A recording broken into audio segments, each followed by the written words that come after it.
Heather Seferovich, and I'm on the LDS Educator Society Board. I am also the curator of the Education in Zion Gallery, so thank you for coming. Today, you're here to hear Eric Orton. Eric Orton is a senior instructional designer with Brigham Young University's Division of Continuing Education. He works on semester-bound BYU online courses, primarily in the areas of religious education, exercise sciences, and health. He previously worked in instructional design and faculty development at both Boise State University and the University of Iowa. He holds a BS in elementary education from BYU and a master's degree in instructional technology from Utah State University. Outside of work, he can be found playing softball, hunting, fishing, or skiing, depending on the season. He is husband to Rose of Sharon and father to 2 daughters. Here's Brother Orton. Thank you, Heather. I suppose that camera in the back has its microphone on it. They have a mic here also. Before we get started, I just wanted to kind of find out why you're here. I was thinking in the room in there that I know that in this same hour, just down the hall is Terry Warner, and I haven't heard him speak, but I've read a lot of his things, and if I wasn't here talking to you, that's where I would be. And so I guess I'm curious to start with kind of why you're here as opposed to there or in some other room, and what your goals are, so that we can make sure that when you leave, you feel like those goals have been addressed. So if you don't mind, let's just kind of go around a little bit and kind of, this is who I am, where I'm from, why I chose this session instead of Brother Warner's session. So. I'm Nancy Price. I'm from La Harra, Colorado, and I teach in an alternative high school, but it's an online-based high school.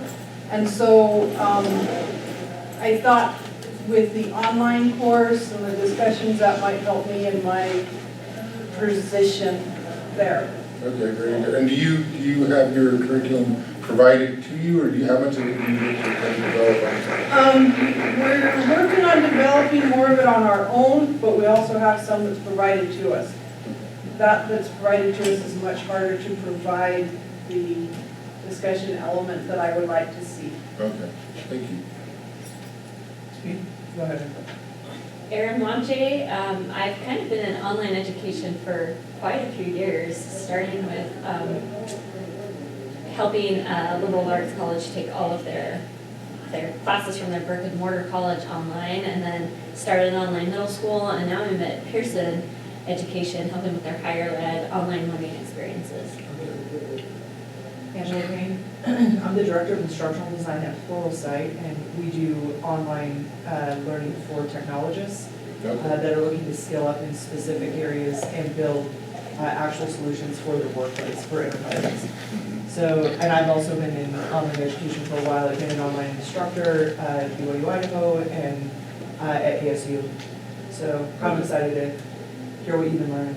Okay. You look familiar to me. I'm not sure. You look familiar to me too. Were you at IDLC or not, the OLC last year up at BYU, Idaho? No. No, okay. But I've been here on campus. Okay. Probably so. I'm John Wiscombe at Boston University School of Medicine, actually formerly from here. I am interested in transforming an entire preclinical curriculum online. And I'm curious to know how is that, if that's possible, and the mechanism and route to be able to do that.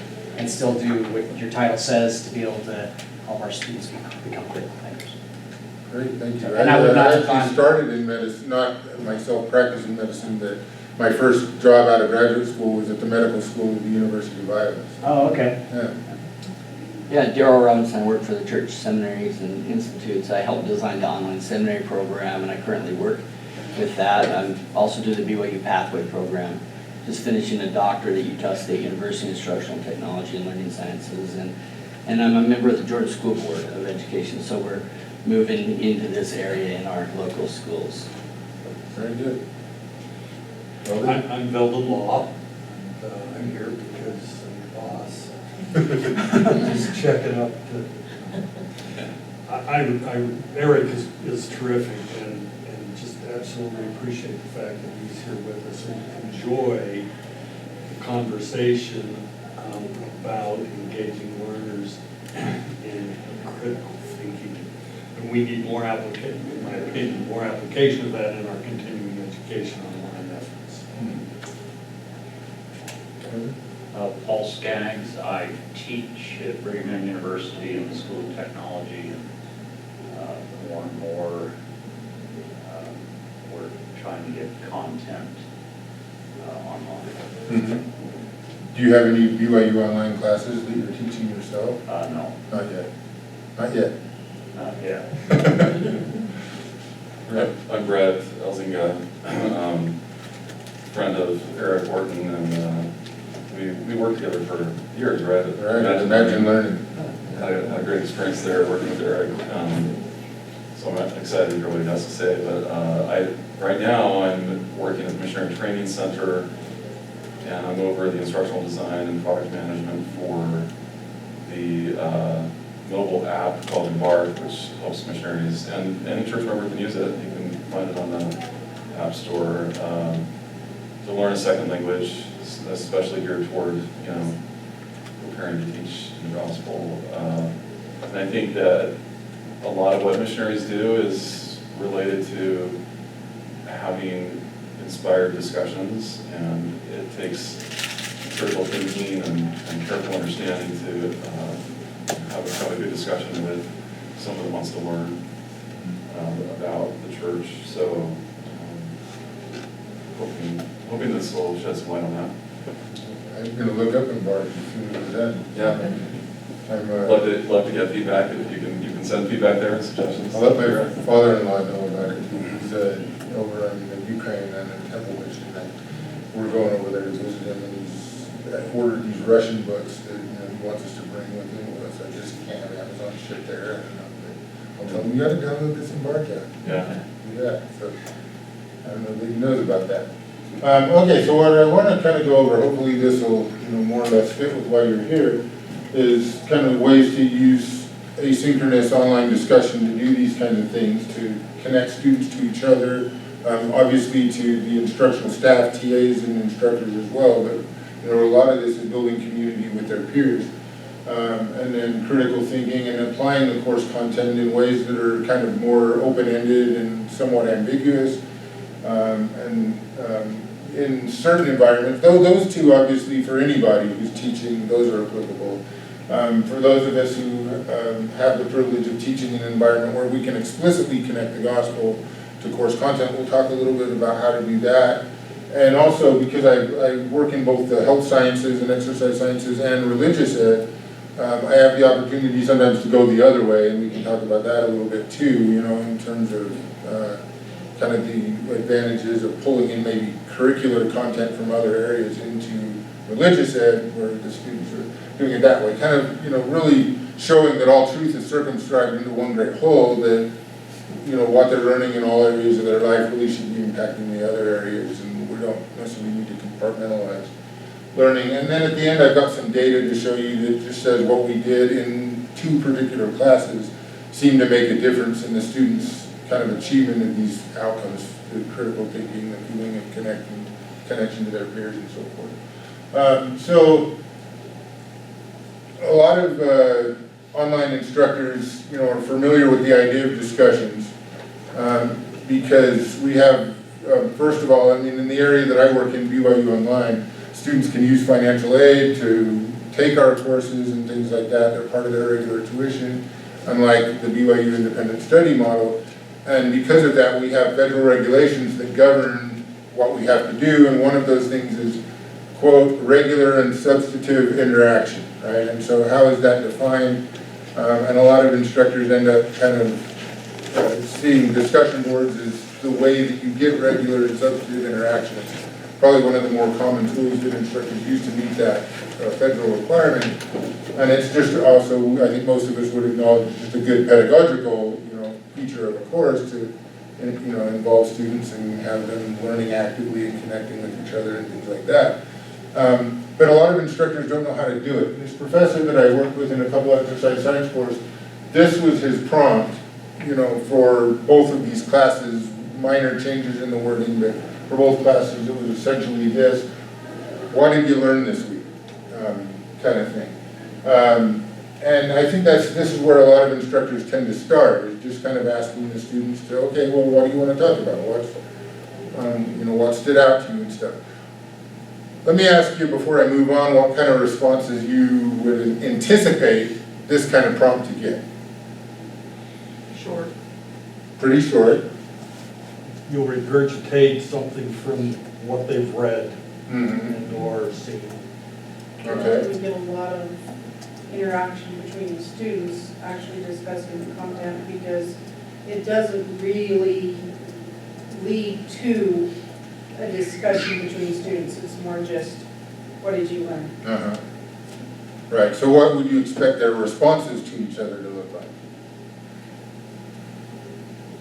I wouldn't expect very many responses from students to students. I'd expect more just that prompt. Suppose we had a requirement, because in these classes we do, we say you have to respond to at least 2 other students by such and such a date or whatever.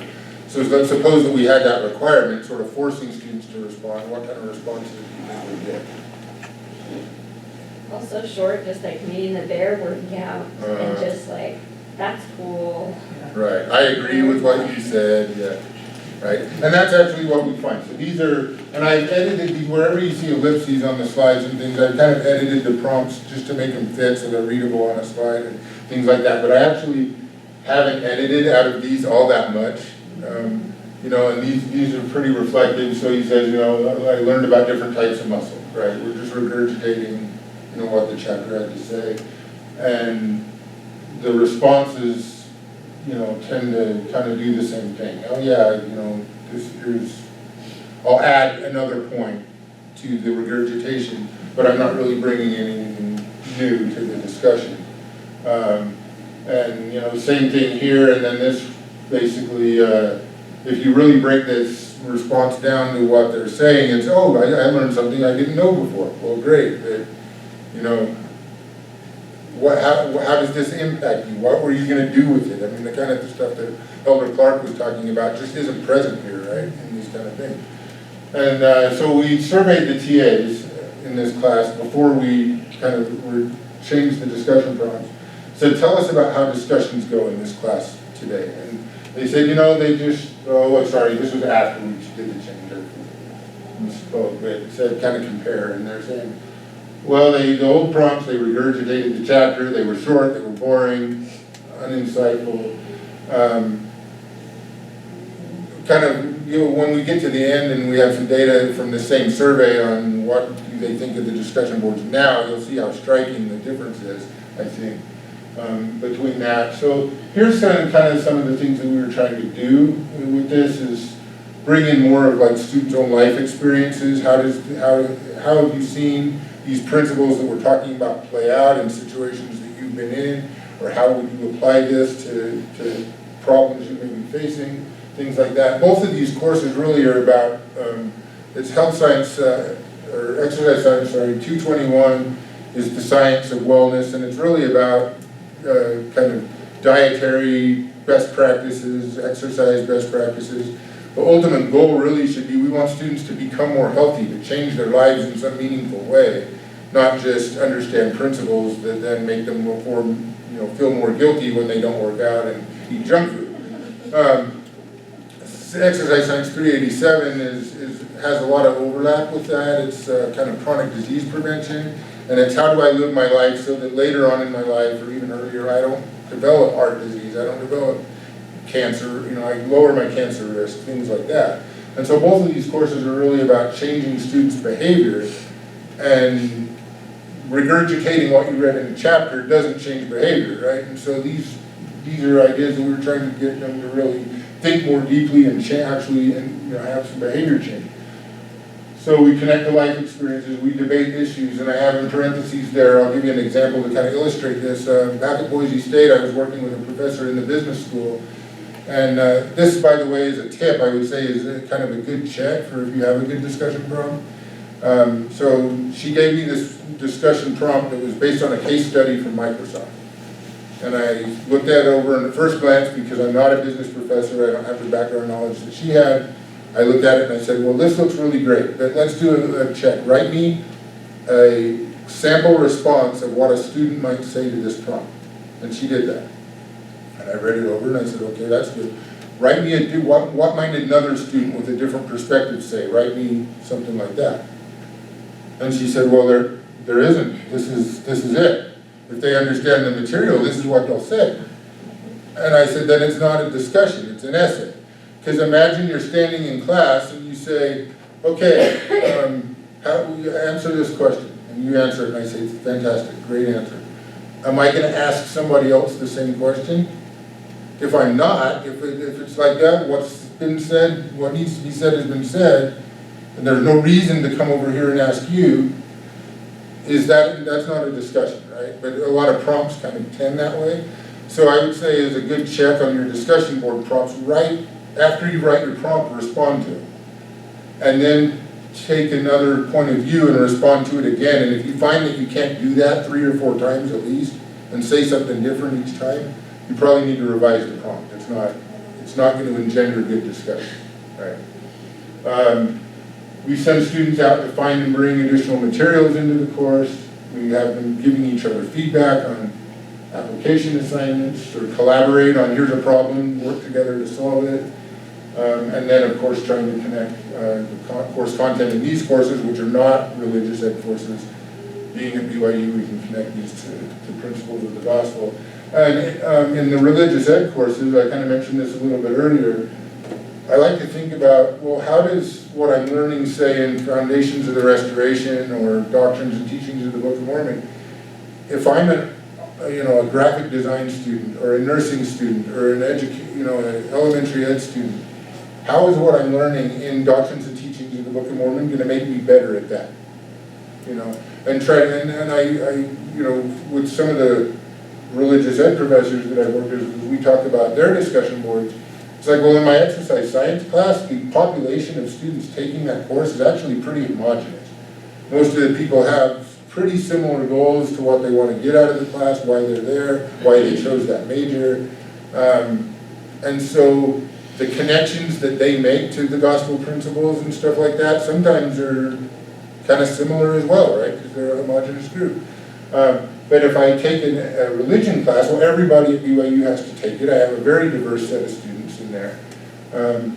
Some who aren't even members of the church and things like that. And how can I draw on all those different diverse perspectives to sort of help them see that, how actually what you're learning in this class connects to the rest of your life. Especially I like connecting it to their career goals and things like that, because I think sometimes we have a tendency to say, oh yeah, the gospel is good, and outside of work, the gospel is kind of the center of my life. But in my profession, I don't think about it. Well, why? Why can't we think about the gospel as we're doing our professional work and apply principles of the gospel to that? I think we should, right? So we can connect those things. So we're just going to go through some examples, and I would invite questions while we're doing this. So if you have questions or things you want to comment on or something, feel free to indicate, and we'll stop and respond to those. This is not, by the way, the actual language of the prompts. If you want that, at the end of the session, I've got, if you saw these on the way in, you might have picked some up, but I've got here actually the specific language of all of the prompts that we use in this presentation, as well as probably a dozen or so others that we're not going to talk about. On this handout here that you can grab is just if you want to use that for kind of a model of some prompts that we found effective and things like that in these courses that you can take and tweak and use in your own courses, kind of maybe some of the similar ideas. So what I've done here, again, to be slide friendly, is kind of shorten the prompt to the gist of it. And so that we can kind of talk through what the students are actually responding to. So, in terms of connecting to their life experience, well, most of these students are on social media of some kind, right? They're on Instagram or Snapchat or Facebook, although I hear Facebook is for old people like myself. So we said go out and find some prompts. This is in a unit on kind of relationship health or social, the health. And so go out and find some posts about relationships and discuss the attitudes that they kind of promote, right? And so students will go out and do that, and this person said, I found this meme that said, I love being married, it's great to find somebody you can annoy for the rest of your life, and points out, well, you know, although this is kind of meant to be funny, underlying that is like we should love and cherish our significant other, not, you know, annoy them. And so, you know, this is, you know, it's not maybe as funny really if you dig down into what it's saying as it could be. This is another one said, I don't need a prince on a white horse, I want a weirdo, right, it makes me laugh. And they said, I'm not sure it's a great idea to call your significant other a weirdo, maybe that's not the best choice, it might hurt their feelings. And another student came in and said, well, I'm not sure I see it the same way, like they're sort of saying I like Spike and I want somebody who's strange like me, and so this isn't really that offensive to me. They're just kind of, I'm also a weirdo, so I want to kind of be with somebody who makes life interesting and is weird like I am. So we get some kind of debate and discussion going on, which is exactly what discussion should be for, right, is to get the students giving each other different perspectives and ideas. Any comments, questions so far on this? So this is another one that we did on weight management was the unit. And so we looked at, you know, this BYU class, right? So looking at debating issues and also connecting the gospel principles. You know, how do modesty standards for the strength of youth relate to what you're learning about weight management, body image?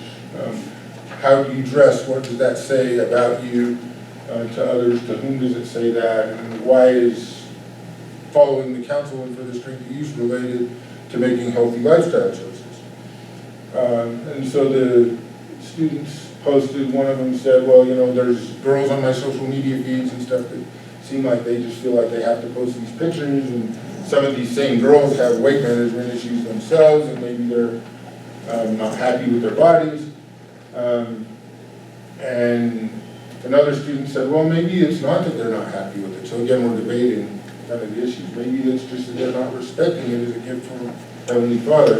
And also they brought in, and I thought this was kind of good, is how do you, you know, they're talking about how do I handle that? You know, if I see somebody, maybe somebody who should know better, you know, posting immodest pictures of themselves and stuff. You know, keep talking about, you know, there's better and worse ways to sort of encourage modesty and things like that, that you know, or you don't make somebody feel like they're being condemned and looked down on. And one of the things that we saw, actually, I'll talk about it here, it comes in later as well, throughout the discussion boards, as we changed them and stuff, is students were more open about kind of their own struggles and things, as well as, you know, what they saw in kind of the world around them. And there was a lot of kind of really good ministering that happened through the discussion boards, as the students would provide encouragement and support and understanding to each other. And I think there's some advantages in online discussion that you just don't get in a classroom. And, you know, some of those, you know, we sort of are more familiar with, I guess. I mean, one of them is students have time to process, right, and think about what it is they want to say. So you have students in a regular class who will be like, I'm engaged mentally the whole time, I'm thinking, but I'm not going to open my mouth and sound stupid, so I continue to think about what I want to say, and by the time I'm like, I got it, I know exactly how I want to articulate this, and the discussion is moved on, and my comment's no longer relevant, right? And in an online asynchronous environment, that's not a, you know, a problem that we have, so the student in this discussion format can be a lot more engaged because they're able to take the time to think about how do they want to articulate things. Other students, just there is a little bit of anonymity to an online discussion that can work for and against us. We really have to watch an online discussion, sort of etiquette kind of behaviors, because students are more likely to say things that they wouldn't say in a face-to-face discussion in terms of being rude to each other and things. So we really have to kind of watch out for that, guard against it, have grading policies and so forth to address it. But that willingness to say things they might not say in a face-to-face discussion also can be a positive, because they'll sometimes articulate maybe some, you know, personal thoughts and things like that, that it's like, I would never say this to flesh and blood human beings sitting in the same room as me, but I feel somehow that I can say it online and it's comfortable. And we did see some of that going on, and the students responding in really Christ-like ways. So this is another discussion. I thought this one would engender actually more debate than it did, but we got some good discussion out of it. This is one that a student posted. I'm concerned about the possibility of victim shaming, right? If we're again, the prompt is how do we avoid becoming a victim? And some, people saying, well, are we blaming the victim when they're victimized? And this other student came in and said, I'm not sure that's what is meant here. We were just trying to acknowledge that there's bad people out there, and there's things we can do to protect ourselves from bad people by, behaving in safer ways, So, and then this one, we had students go out, said, you've learned, this is a unit on epidemiology, it's early in the course, to sort of prepare them to study the articles and stuff that they're going to be, so they learn some principles about statistical association and things like that that they need to be able to understand in order to read the research articles that are going to form a little bit of the backbone of the course. And so in order to kind of give them some practice, we said go out and find an article in the research literature and use the skills that you've just learned to kind of critique the article and tell us what the takeaway is. And then you have to read and respond to the critique of the article from at least 2 other students. And so this student came in and says, here, independence, one of the things we're learning about is, here's how it plays out, and the statistical association plays out in this way. And another student came in and said, well, here's one thing that might be a confounding variable that I'm not sure this study addressed is, well, what if you put salt and seasonings and things on the nuts?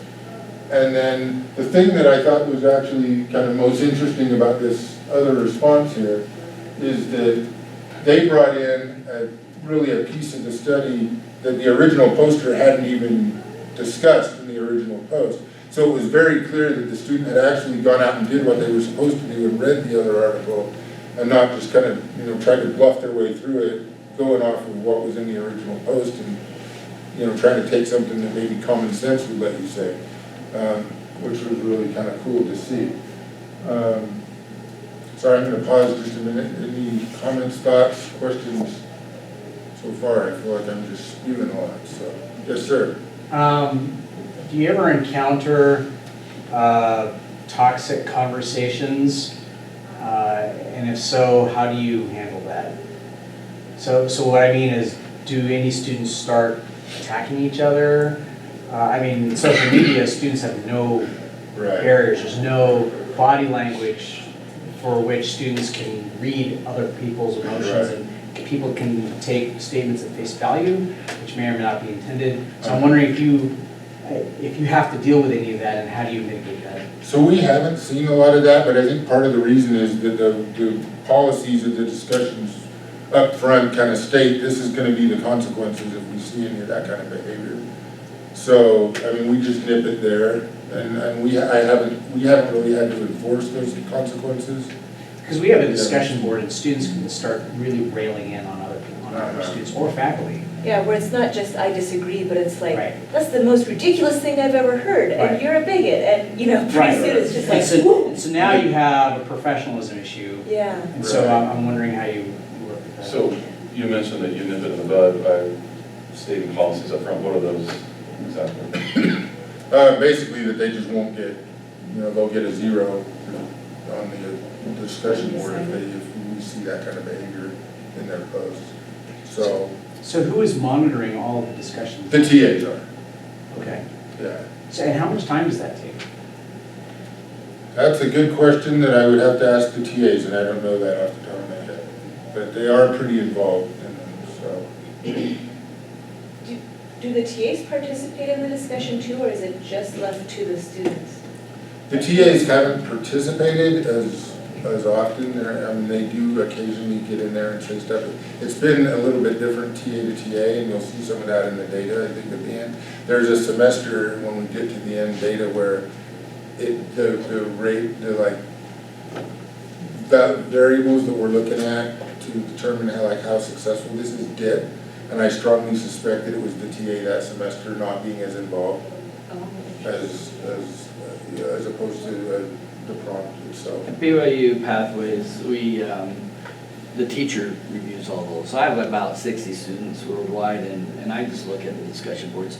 It's pretty quick after a while. You know the students that you're gonna have problems with, and then the ones that you're not gonna have any problems with. So You kind of pick up trends. yeah, exactly. So Well, 60 students is one thing, but when you're on the scale of hundreds, Yeah. how do you? well, research will say Some of these classes are about 250, Yeah. a little bit shy of that. Yeah. So, research kind of says that your class size should be rather small online. I mean, Right. they should be very much the same as face-to-face. If you want to have good interactions, it needs to be small. right. What we've done here, like I said, these are some of these classes. I mean, it depends on the semester. There's one of the classes that I'm trying to remember right offhand. We'll get to the numbers and you'll see that. But one of the semesters, like 60 is about right, Yeah. and another semester 250. And it's just like the students tend to take the class in a particular semester, right? But what we've done, even in those larger enrolling classes, is the discussion board groups are small. And the TAs, there's a number of TAs for, 250 students. It's not one TA trying to manage all of that. And so all of the TAs are assigned to a few, so each TA has like 2 groups that they're facilitating. And the groups are, 25, and even that I think that is not an optimal number. I would probably cut that number even in half. But staffing wise, that's kind of what we've got going on. But yeah, there's not 250 students in one discussion board all discussing the same thing. That would not work, yeah. So since the TAs are heavily involved, how much FaceTime is part of the discussion boards? Or do the discussion boards inform some sort of online FaceTime or vice versa? Or is it just the board is the discussion? The board is the discussion. So these classes are both entirely asynchronous. There's not webinars and things involved. Now, I do have some other classes where there are webinars, 3 times a semester or something that they get into. They're not weekly. But these 2 classes are entirely asynchronous. So, asynchronous in the sense that students can do them whenever they want to throughout the day. There's still deadlines and things like they're moving through the course in a cohort where they're all at the same place in the course at the same time. They're not, working ahead or being behind or things like that, but they don't have truly synchronous, like we all have to log in at the same time, kinds of things. Any other questions thus far? Or comments? Perspectives? Feel free, by the way, if you have experience in an area or something, to offer up your own input as well. That's welcome. So in this case, this is kind of extending the epidemiology unit. We said, okay, now design a study to really show that you understand the principles of association and independence. Design a study to address some question. And post your study design, and then they have to go and critique each other's study design. And so this is one study design. The person wanted looking at hair loss and said, well, here's 2 groups, and identifies, well, there might be reporting bias going on. So they are starting to kind of think about what are some of the things that might affect kind of the statistical validity or reliability of my study. And students say, well, there's these kinds of factors, that also might be variables that you would have to think about or control for maybe in some way. And this student's just kind of saying, taking one piece of that and kind of saying, maybe the genetics here, here's one example of kind of genetic differences you might see. And then this one, the student said, I want to study insomnia. And so variables, that they identified as kind of problematic, or one of the things that they I guess I'm not sure it's a variable, but a factor that would make the study hard is attrition in a longitudinal study. But I loved kind of the response to this one. Another student came in and basically said, the problem you have isn't necessarily with your study design, it's with your research question. Insomnia is not a thing. That insomnia is a symptom of another thing. So you can't really look at insomnia per se necessarily independent of what's causing the insomnia, which I thought was kind of, really rich sort of discussion of this whole, the study idea that was just intriguing. So then we would, this is one of my favorite ones. Let me tell you a story kind of in response to generated this prompt idea. So I don't like squash. It's just not a food that I ever enjoy. And but I went on this business trip with some colleagues, and we stayed at an Airbnb for this conference. And so we're all together, and one of my colleagues, who's a fantastic cook, he said, everybody pitch in, $10 this one night, and I'm going to make us all this, this great dinner, right? And so he cooks this dinner, and one of the pieces was squash.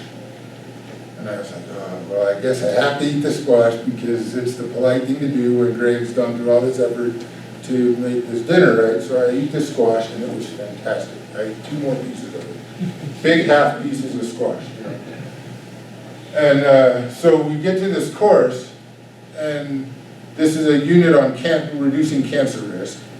And one of the things that you can do to reduce cancer risk is eat certain kind of foods that have certain chemical properties that kind of neutralize bad things that come in the body, free radicals and things like this. A lot of science that I only halfway understand, but at any rate, it's kind of like eat spinach, eat broccoli, there's these certain foods that have various chemical properties that help reduce your risk of getting cancer.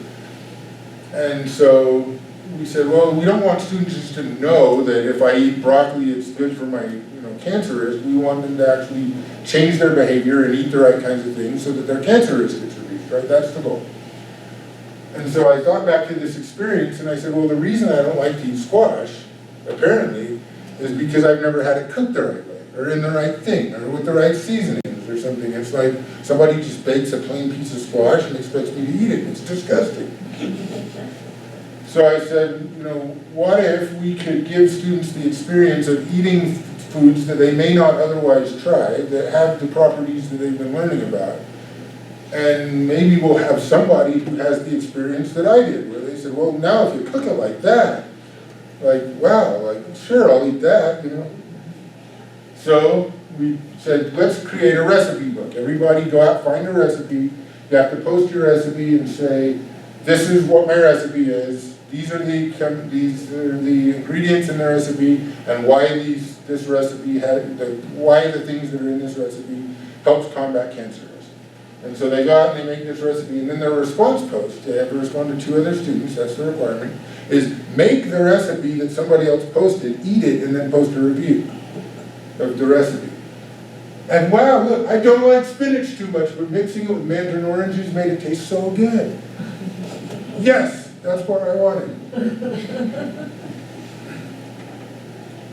All right, so another one is, we all have barriers that, we're in a class about changing our behavior, becoming more healthy. We all have barriers that kind of, make it so we don't do that. Why not?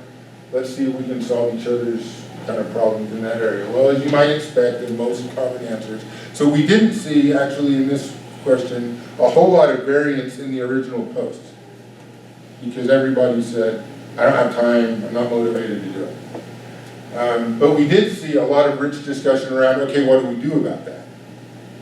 And so, some students said, I find that if I've invested financially in something, I don't like to waste my money, I'm more likely to do it. So if I said, oh, you know what, I have a student ID, I'm just going to go work out at the Richards building, I'd never go. But if I pay the membership to go to Vasa or something, then I'm there because I don't like wasting my money. And another student said, I don't have time to do this, but I throughout the day I can do, some stretches at my desk, or I can do, different things kind of in short intervals of time that add up. Another student says, and this one I found fascinating, if I don't get enough rest, I don't do these things. I don't feel like working out when I'm tired. I don't want to cook a nice meal that has healthy things in it when I'm tired. But if I get enough sleep, then I'm preparing better meals, I've got the energy I need to work out. So it starts there for me, right? Great discussion around kind of students helping each other out with what can I do to have more time, be more motivated. Okay, connecting to the gospel. So if you haven't read this BYU devotional or seen it, please do. It's fantastic. Elder Robbins, Be 100% Responsible. It was given 2 or 3 years ago in the fall. Side note, just do it. Go watch that. It's fantastic. But he talks about kind of repentance and being responsible for our actions and stuff. And so we said, well, how do we apply the talk, where he's talking about being responsible in sort of the spiritual arena, how do we apply this to wellness, self-esteem? And they learned about Carol Dweck and growth versus fixed mindsets, and talked about personal experiences in this area. And they have to cite their book. So this student came in and says, well, here's a concept that we're learning about in our textbook, and this is how it's applied to a personal experience that I have, and a little bit of testimony, if you will, of like the principles that are in this chapter. As I played them out in my own life, they work, right? The students kind of bringing in and kind of quoting without giving this chapter verse scriptural phrases. This one, they pulled in another course that they were taking, which I think is fantastic if we can get students to connect what they're learning in one class to what's going on in a different class, whether it's in that same kind of curricular area, which this is, just another exercise science class, or if it's connecting their religious ed classes to their academic pursuits. And this one, this is what I love about this one right here. Yeah, I mean, quote scripture, great. That's kind of what we're asking students to do a little bit here, is connect these to some scriptural concepts about how is repentance like making healthy behavior changes in your lifestyle. But this student poses a question. How do we infect other people with the kind of desire that we're talking about here? How do we help other people to have the motivation and stuff? When you can get a student to post a question to the discussion board and not just a comment, that is a win, right? And that's actually, Jonathan, you were asking about TA involvement.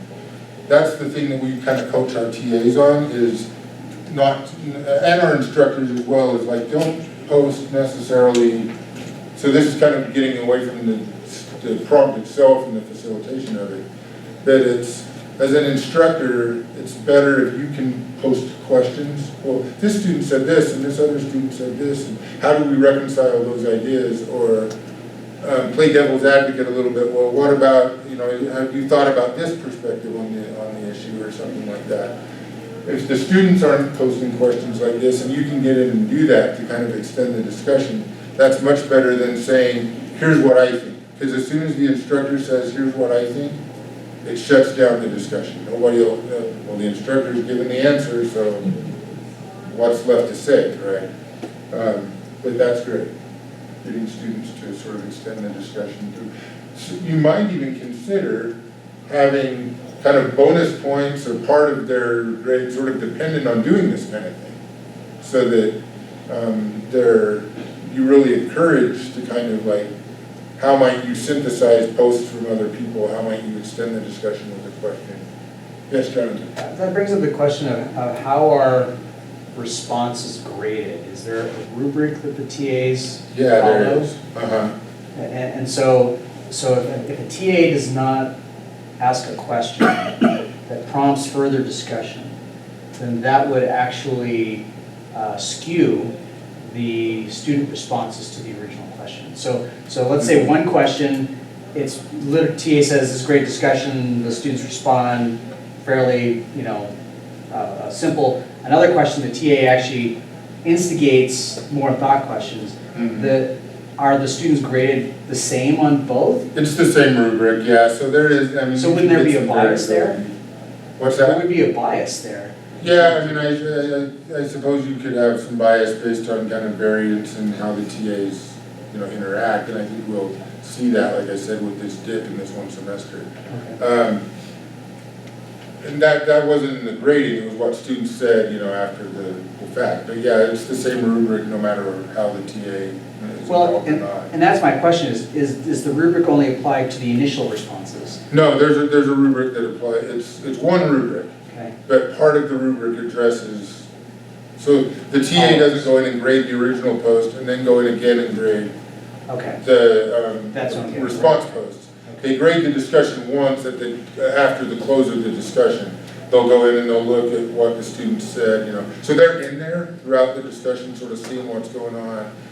Or they should be. That's what they're, encouraged to do, is go in throughout the discussion. First of all, let's make sure there's none of that behavior you were talking about earlier going on, and nix that if we need to, and kind of, zero out a student's grade or whatever, if we need to do that. Take them out of the group even, we could do that if we needed to.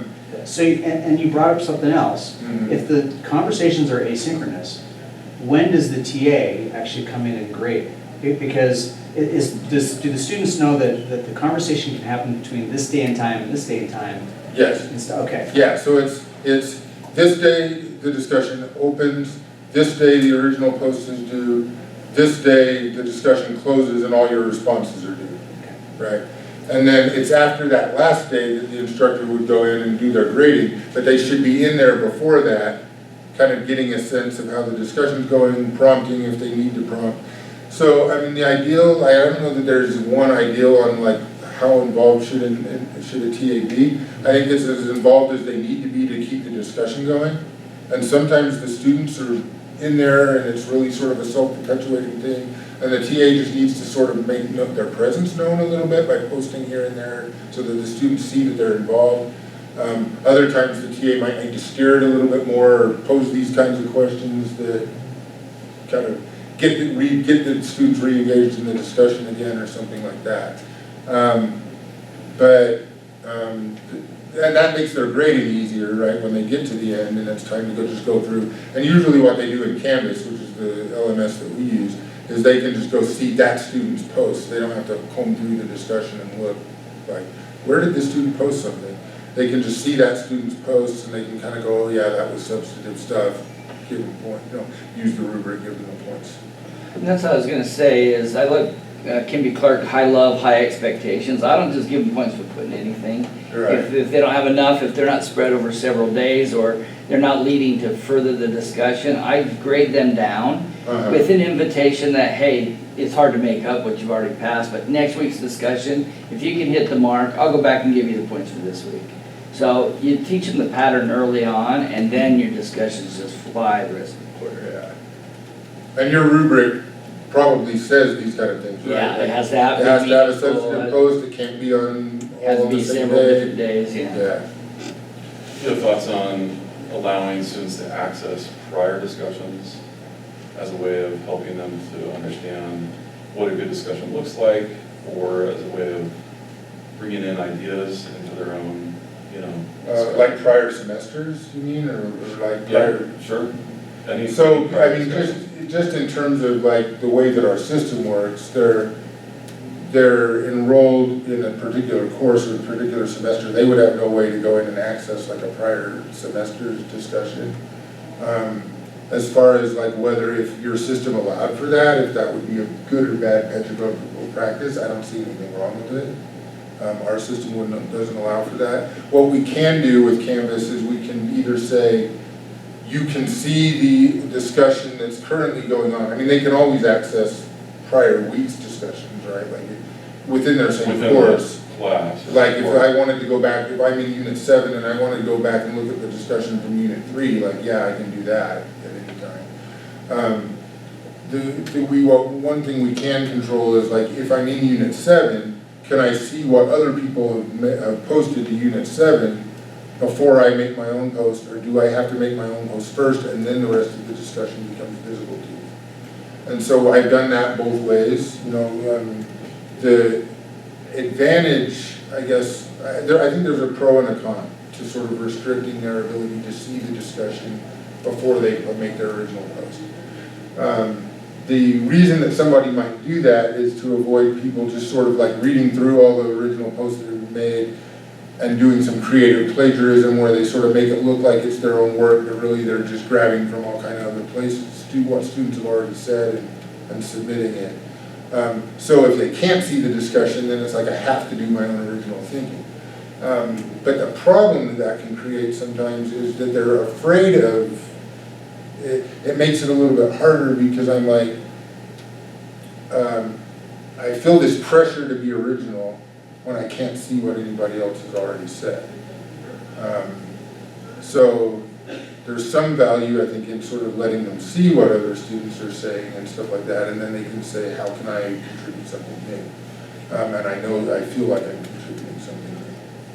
One thing I've seen done in the past is they can't actually see other kids' posts from previous discussions, but the teacher has pulled sample responses of what they're looking for and posted just, these are some sample responses of what I'm looking for, that kind of helps kids see, oh, okay, I need to do this to do better. Right. Yeah, that would be certainly a technique within our system where they can't go look at previous semesters. If we said, here's some sample work from previous semesters that was good work, so you can kind of model based on that. Yeah, that is a good idea. Other questions or comments on this question we've been discussing? Okay, let's see. So here's the data that we had. So fall 2017 is the exercise science 387, by the way, that's the chronic disease prevention, is the only class for which we had a baseline. So at the end of a BYU online semester, they get this end of course survey. For whatever reason, exercise science 221 did not have one for fall 2017. It didn't get administered or something. But so all we have there is after the discussion boards kind of, were changed data. But for 221, but for 387 we have data from the fall semester, which was the old problem that I showed you back at the beginning of the presentation. And what I did, here what we did is basically I went through, they have some Likert scale items that they answer, and then they have open-ended questions. And what I did here is I went through all of the open-ended questions and basically said, did they mention the discussion at all? And if they did, was it a positive mention, or like this was helpful to me, or was it like this was a boring waste of time, shouldn't have had to do it? And what we found is that in the fall of 2017, it was just over half of the students made positive mentions in the discussions. In the winter, it jumped up to nearly 80%, right? So it looked good. These ones, it was, and then we have spring-summer data. Exercise Science 387 is not taught in spring and summer. 221 is, so we have data from that semester. I stopped doing this analysis. It was pretty time-consuming to go through all the open-ended stuff. So I actually stopped doing this after a couple of semesters. So I don't have data on this for the winter 19 semester, but I do for the Likert scale stuff because it's a lot less time-consuming to analyze Likert scale data. This is interesting though, here with the spring-summer in particular for 221, I noticed that even though we see the percentage of kind of positive mentions dip a little bit, more of those non-positive mentions were in a way positive. Like there was a lot less of, why did we have to do this? It was a waste of my time, it was busy work, and more of, if my discussion group was smaller than 25 people, it probably would have been a little easier kind of, to get engaged. Kinds of mentions. So that was good. This is Likert scale stuff. So what we did here, this is an interesting sort of element. The fall 2017 end of course survey used a 0 to 3 scale with no middle ground. It was either 0 was strongly disagree, 3 was strongly agree, and there wasn't anything neutral. After that, starting with winter 2018 semester, which happens to be the semester that we made all these changes, they went to a 5-point scale, 1 to 5. And so I talked to our data analyst who was kind of like, how do I reconcile these things? And we talked through some ideas of how we could do that. But what we came up with is, we're just gonna say that people who say they strongly agree with something mean it, and everybody else is suspect. They might just be being nice. And so we just looked at the percent who picked the top number of the scale. And so that doesn't mean 35% of the people like were positive about the discussions. It means 35% strongly agree with that statement, right? In the fall. Winter, 58%, winter 19, 57%. This is that dip I was talking about, dropped to 45% in fall. And I suspect that what we may have there is a TA facilitation issue, more so than the prompt wasn't, I mean, it was the same prompt starting in winter 2018, so I wouldn't expect that based on the prompt it would dip, but I could see facilitation being an issue. And we see the kind of the same thing actually happening over here. Again, with these, this is all post-change data. We don't have any baseline. But it corresponds fairly well to the numbers on the other side, so I suspect if we did have a baseline, we would see the similar kinds of growth. So the only baseline is the 35% fall of 2017? Right, that's right. An interesting thing, I'll draw on this little sliver of whiteboard I have over here. If you look at the distribution for the fall of 2017, it looked like this, with agree being right here. So the largest number, well, again, four responses available with no middle ground. The most people that semester picked agree. That was the most common response.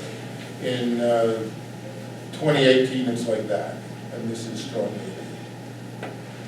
So if you look at the kind of distribution of the responses. And that's why we kind of said, well, maybe these people were just being nice. We don't know because there was no middle ground, right? So they either had to disagree or agree. And so we just went with, only people who strongly agree, we can trust that they really do, right? Okay, so this is just a different Likert scale item, online discussions with other students and instructor helping feel part of the community of learners. And we see kind of similar type of growth, although maybe just a little bit less pronounced is on the other side. I'll go through these quickly because we're coming up on the end of our time. The kind of open-ended comments about the connection to community. This one I talked about before with sort of some of the ministering and stuff that we saw going on in the discussions, and the TA pointed that out. And then here's students commenting, forcing to think, to analyze, apply. TAs saying it was more meaningful. And gospel, connection to the gospel. Positive. This one I really actually love. Like if you're gonna, as an instructor, even as a TA, if I'm gonna have to grade something, I might as well enjoy doing it, right? So think back to the other slide. Remember, boring, insightful, not insightful, short. What they said about students' posts. Now look at this. They are what I most look forward to grading. Of all the assignments in the course, the discussion boards are what, as a TA or as an instructor, I get the most out of. That's fantastic. And then, here, he that teaches and he that learns, both edified and rejoice together. This TA says, even with some of the things the students are making, I, as a TA, responsible for teaching them, was motivated myself to make some changes, right? Just some other lessons learned. Given choice, that if you do, make sure that the prompts are equally kind of rigorous. I'm not sure that I agree with the perspective of this TA based on my own review of the discussions. I think more students chose that social media prompt than maybe the TA kind of realized, but in this TA, he was kind of like, well, the other students, that was the better prompt, but students chose the other one because it was easier, so make sure it's a good choice. We talked about group size and rubrics. One of the things, instructions on using your LMS notification settings would be good, because if students have those things set up so that they don't get notified, sometimes they're like, I don't know, when somebody responds to my post or whatever, so.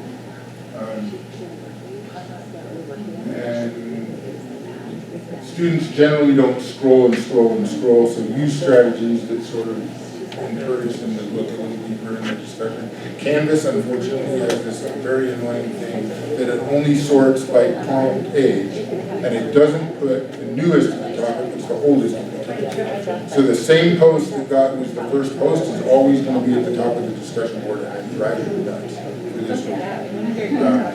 But if you have an LMS, it allows you to sort. We're done. If you want examples of the, like I said, the exact language of the prompts that we were discussing and stuff, feel free to grab one of these. You're done.